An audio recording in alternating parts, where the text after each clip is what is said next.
तो क्या आपका बेटा उन नेक लोगों में शामिल नहीं हो सकता? अम्मी ने इसके जवाब में बेटे के सर पर शफकत से हाथ फेराते हुए कहा, जाओ बेटा, लालटेन ले जाओ, अल्लाह तुम्हारी हिफाजत करे। राशिद लालटेन की मध्यम रोशनी में एक कच्चे रास्ते पर आहिस्ता आहिस्ता कदम उठाता हुआ आगे बढ़ रहा था। इस वक्त तक वो जहाँ जहाँ से गुजरा था उसने तकरीबन सभी घरों में रोशनी देखी थी। घरों के अंदर से आने वाली आवाजें भी सुनी थीं। अपने मोहल्ले से निकलकर वो दूसरे मोहल्ले में चला गया। एक गली से गुजरते हुए वो एक ऐसी जगह पहुंच गया जहां रोशनी बिल्कुल ना थी। इन मकालिमों के अंदर क्या लोग नहीं रहते? ये सवाल इसके जहन में आया और इसके साथ ही उसने अपनी लालटेन की रोशनी में एक दरवाजे पर दस्तक दी। कौन है? ये आवाज किसी बूढ़े आदमी की मालूम होती है। राशिद ने सोचा, जी मैं हूँ। मैं कौन? जी राशिद। फिर कई मिनट यूं ही गुजर गए।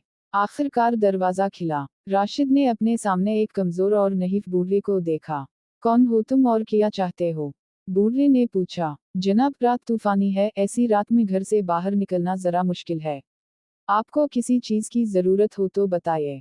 इस लम्हे बूढ़े ने झुककर राशिद को देखा, कुछ तौक़ुफ़ किया और कहा, अगर ऐसा है तो मुझे बाजार से कुछ खाने के लिए ला दो।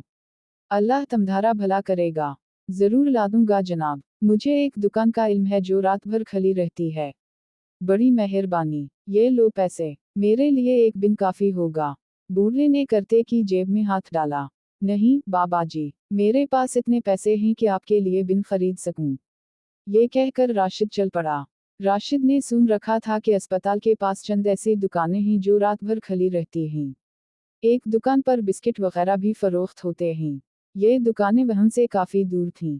कीचड़ में चलना वैसे भी मुश्किल था और अंधेरी रात में तो ये काम और भी मुश्किल था। राशिद एक बार गर भी पड़ा, मगर उसने हिम्मत ना हारी और अपनी मंजिल पर पहुंच गया।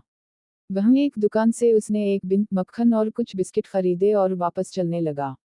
आधे पौने घंटे के बाद वो दोबारा बूढ़े के दरवाजे पर आ गया।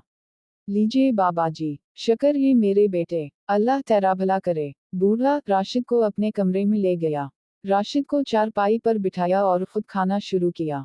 जब पेट भर गया तो वो बोले, बेटा, ये अजीब बात मालूम होती है। कौन सी बात बाबा जी? बेटा, आज से कई बरस पहले मैंने भी ऐसी ही एक तूफानी रात में एक औरत के लिए खाने का इंतजाम किया था। तो आप? राशिद फिक्रा भी मुकम्मल ना कर सका। ये सुनकर उसे सख्त हैरत हुई और वो उठ खड़ा हुआ। बाबा जी, कोई और खिदमत? नहीं बेटा, बहुत बहुत शुक्रिया। राशिद दरवाजे से निकलने लगा। अरे बेटा, लालटेन तौलीते जाओ। बूढ़े ने राशिद को लालटेन के बगैर जाते हुए देखकर कहा। बाबा जी, ये लालटेन आप ही की है। और राशिद ने सारी बात सुना दी। बूढ़े ने लालटेन उठा ली। बेटा, मैं बूढ़ा हो चुका हूँ, बीमार भी रहता हूँ, मुझे इसकी जरूरत भी नहीं। ये लालटेन तुम जैसे नौजवानों के लिए है। हम अगर मुमकिन हो तो रोशनी की इस अलामत को एक के बाद दूसरे हाथ में मुंतकिल करते रहना।